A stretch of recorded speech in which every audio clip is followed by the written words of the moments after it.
இப்போது மைக் கொடுத்தார்ல, அவர் தான் நிக்கில் முருகன், அவர் தான் பிஆர்ஓ. அவர் என்ன சொல்கிறாரோ அதான் நாங்கள் செய்யணும். இங்கே வந்து கை காட்டுங்கன்னா நாங்கள் கை காட்டணும், மைக் கொடுத்தா பேசணும். அப்புறம் இங்கே ஒரு லைட் ஒன்று போட்டார்ல, அவருக்கு ரொம்ப நன்றிப்பா. இவ்வளோ நேரம் ஃபேஸே தெரியாமல் ரொம்ப இருட்டாக இருந்துச்சு. இப்போ தான் சும்மா பல்லி மிட்டாய் செதற விட்டா மாதிரி கலர் கலராக இந்த சைடு, அதை பார்த்து நம்மளாம் சந்தோஷப்பட்டுக்கலாம்.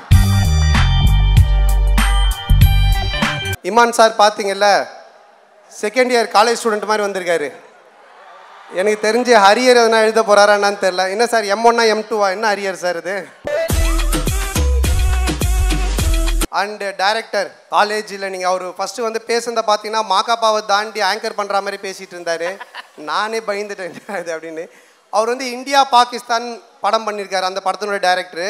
இப்போ வந்து ரஷ்யா உக்ரைன் பண்ணலான்னு இருந்தார், அதுக்குள்ளே நாங்கள் கூட்டின்னு வந்துட்டோம். அண்டு தம்பி ராமையா சார், நீங்கள் தூரத்தில் இருந்து பார்த்தீங்கன்னா உங்களுக்கு பிடிக்காத ப்ரொஃபஸர் மாதிரியே இருப்பார், கிட்ட வந்து பார்த்தீங்கன்னா உங்களுக்கு பிடிச்ச ப்ரொஃபஸர் மாதிரி இருப்பார். அப்புறம் இந்த ஈவெண்ட்டை பண்ணிகிட்டு இருக்கிற மாக்காப்பா, என்ன மாக்காப்பா மேக்கப்பா. ஸோ மாக்காப்பா பார்த்தீங்கன்னா விஜய் டிவியோட ஒரு மிஸ்கின், கண்ணாடி இல்லாமல் இருக்க மாட்டான் தம்பி. இப்போ தான் கண்ணாடி காட்டிட்டு இருக்கான்னு நினைக்கிறேன். ஓகே, இப்போ வந்து நம்ம ஒரு ஜாலியாக ஒரு விஷயம் ஒன்று பண்ண போகிறோம். இவ்வளோ நேரம் நான் பேசுனது ஜாலியாக இல்லையா? ஒன்றும் ஜாலியாக ஒரு விஷயம் ஒன்று பண்ண போகிறோம். தேங்காய் வேணும்னா தென்னைமரம் ஏறி தான் ஆகணும் குமார். தேங்காய் வேணுமா வேணாமா? இன்டர்னல் மார்க் வேணும்னா யூனிட் எக்ஸாம் எழுதிதான் ஆகணும் குமார், வேற ஒன்றும்.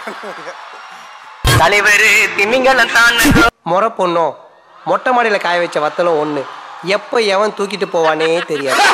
கேன்டீனில் இருக்கிற பன்னும் எப்பவுமே ஆன்லைனில் இருக்கிற பொண்ணும்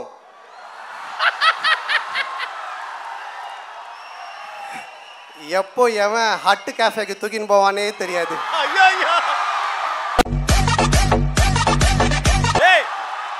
உங்க அட்டி கேஃபே இவ்வளவு ஃபேமஸா இருக்குது. நாகூர் பிரியாணி உளுந்தூர் பேட்டையில் நாய்க்கு தான் கிடைக்குன்னு எழுதியிருந்தா அதை யாராலையும் மாற்ற முடியாது. என்னதான் ஒரு பையனை 4 வருஷம் துரத்தி லவ் பண்ணாலும் ஃபர்ஸ்ட் இயர் பொண்ணு வந்தவொடனே நாக்க தொங்க போட்டு நம்பர் கேட்டானா அதை யாராலையும் மாற்ற முடியாது.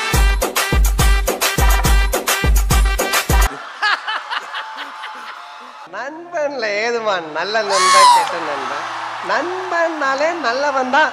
அரியர்ல என்னடா first sem second sem, அரியர்னாலே arrear தான்டா.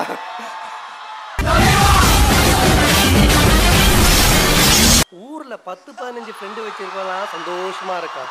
ஒரே ஒரு ஃப்ரெண்டை வச்சுக்கிட்டு நாப்படுற அவஸ்தை இது.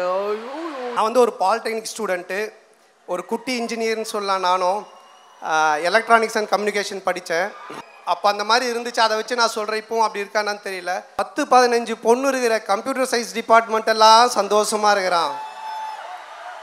4-5 பொண்ணு வச்சுன்னுக்கிற மெக்கானிக்கல் டிபார்ட்மெண்ட்டில் நாங்கள் படுற அவஸ்தை இது. ஐயோ யோ யோ யோ யோ. இது நான் படிக்கும்போது அப்போ சொன்னது, அவ்வளோதானே. ரொம்ப நன்றி, என்ஜாய் பண்ணீங்க, ரொம்ப சந்தோஷமாக இருக்கு. எது பண்ணாலும் நானும் உங்களை மாதிரி ஓகே நானும் உங்களை மாதிரி பாலிடெக்னிக் படிக்கும்போது இன்டர் காலேஜ் காம்படிஷனுக்கெல்லாம் போயிருக்கேன். நிறைய காம்படிஷனில் போய் வின் பண்ணியிருக்கேன். ஆனால் படிப்பில் நான் கொஞ்சம் சரியாக படிக்க மாட்டேன், ஃபெயில் ஆகிடுவேன். சொல்லப்போனால் நான் ஸ்கூல்லேயே ஃபெயில் ஆகி தான் படித்தேன். பட் இந்த மாதிரி அதுக்கு கை தட்டுறீங்க. ஸோ பட் ஆனால் இந்த மாதிரி கல்ச்சுரல்ஸில் வந்து கொஞ்சம் இன்ட்ரெஸ்ட் உண்டு, அதுதான் என்னை சினிமா கொண்டு வந்தது. அந்த மாதிரி இந்த ஸ்டேஜை நீங்கள் கரெக்டாக யூஸ் பண்ணிங்கன்னா உங்கள்லேயே நிறைய விஜய் சார், அடுத்த தளபதி, திரிஷா, நயன்தாரா அந்த மாதிரி வரலாம். ஸோ உங்கள் எல்லோரும் சந்திச்சதில் அகைன் எனக்கு ரொம்ப சந்தோஷம். நன்றி, வணக்கம். மறக்காமல் படத்தை பாருங்கள், என்ஜாய் பண்ணுங்கள். Okay, thank you. தேங்க்ஸ்.